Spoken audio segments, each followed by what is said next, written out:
I'm singing to the world, baby, give me something. I'ma be your girl, I wanna make you mine, and it ain't nobody business. It ain't nobody business. It ain't nobody business. It ain't nobody business. Hey guys, how are you? So I'm coming at you with a video about low porosity hair. I know it's a term you guys may or may not have heard, but it's been kind of circulating, and some of you are wondering what the heck is low porosity hair. Is it something that I have, and how can I help that? So I had one of my subscribers contact me asking for tips about low porosity hair, and thank you, girl, for sending a suggestion. So low porosity hair is when you have your cuticles and the strands of your hair do not properly open. So I'm going to try to demonstrate what I'm talking about. Let's say your arm right here is your strand of hair, okay? One strand of hair. You have these cuticles that are raised in your hair along the strand of your hair, okay? If you have normal hair, normal porosity hair, your cuticles kind of just they open a little bit, okay? If you have high porosity hair, your cuticles kind of open all the way. So that allows a lot of substance or whatever product you're using to get into the strands of your hair. If you have low porosity hair, then your cuticles are tight, okay? They're tight, they won't open, and they're stubborn. So I have low porosity hair, and I did not figure this out until maybe about a year ago. And the way you can find out if you have low porosity hair is to do a strand test. So you're going to take some water, just a little cup of water. Try to get the water at room temperature and put a strand of your hair. Don't pull out a strand of your hair, just use a strand that may have come out when you were detangling, okay? You put that strand of hair in the water.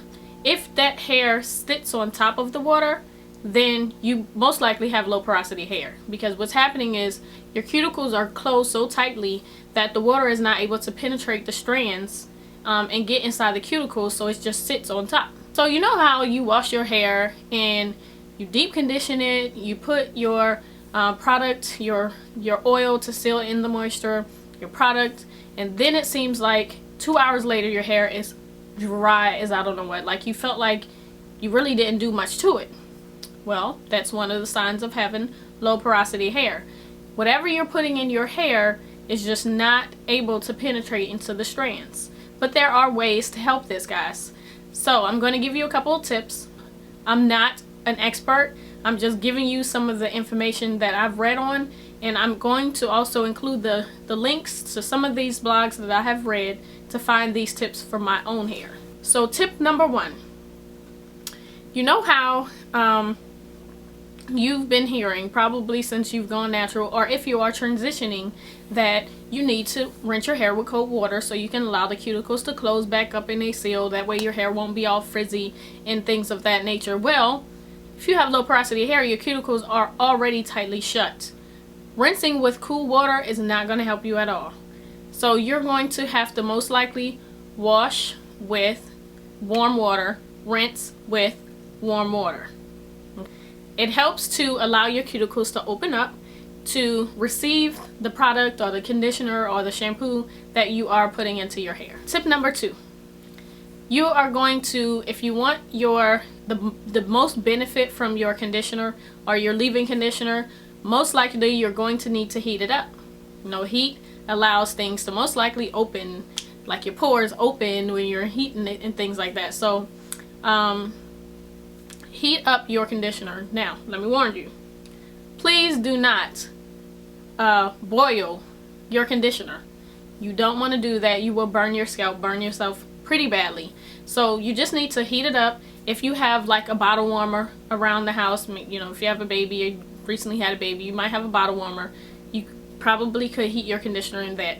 If you do not, just heat up a cup of water in a microwave and sit your conditioner either that's still in a bottle in the water, or put it in like a Ziploc bag or something and sit it in the water so that it can heat up a little bit.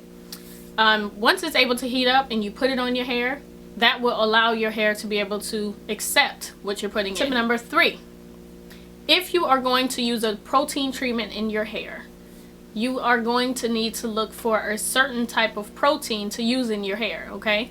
There are certain proteins that are too large to try to fit into the cuticles of your hair, and thus if it's too large, it's just going to be like a block, and it's, you know, it's not going to go in.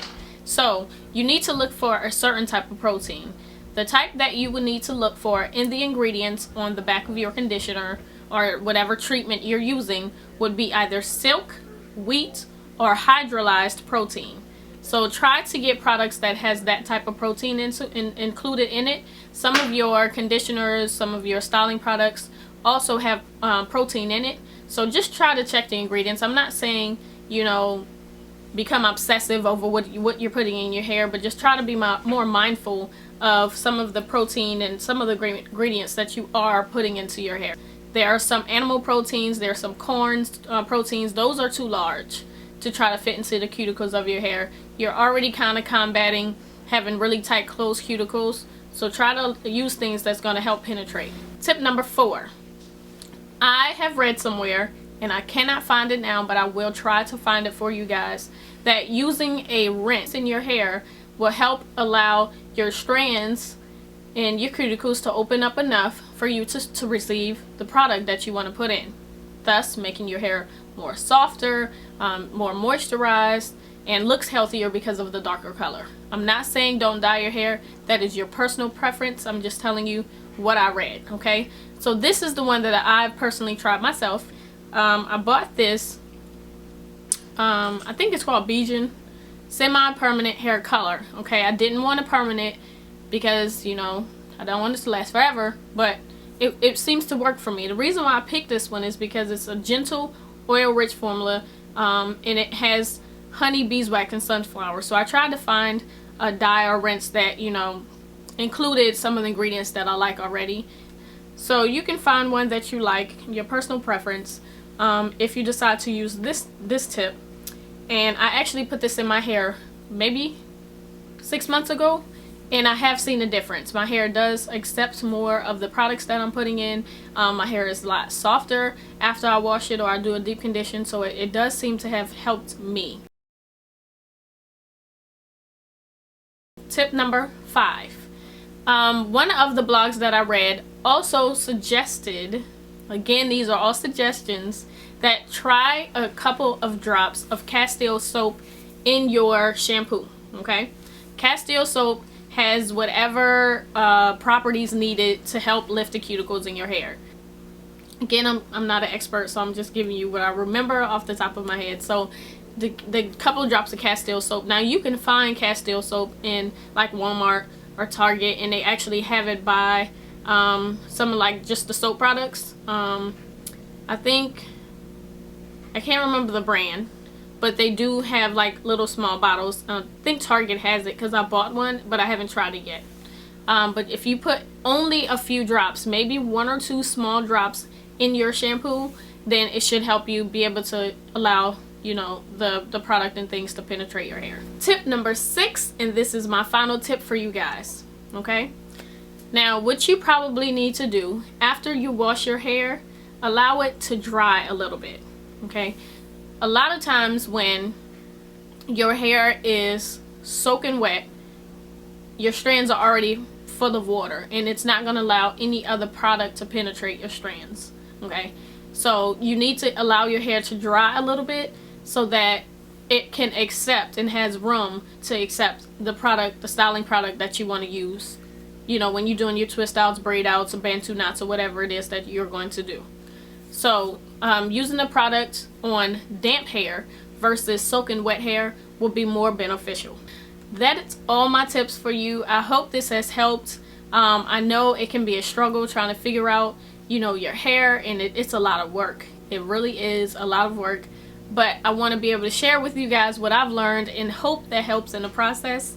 If you have any questions, guys, please feel free to either leave a comment below, or you can send me an email if you don't want to put your question out there, to NaturallyCreole@yahoo.com, and I will try to get to you as soon as possible. So again, thank you for sending in the suggestion.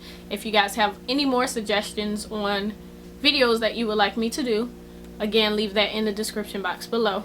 I'll see you guys in the next video. Peace and blessings. Bye bye, guys.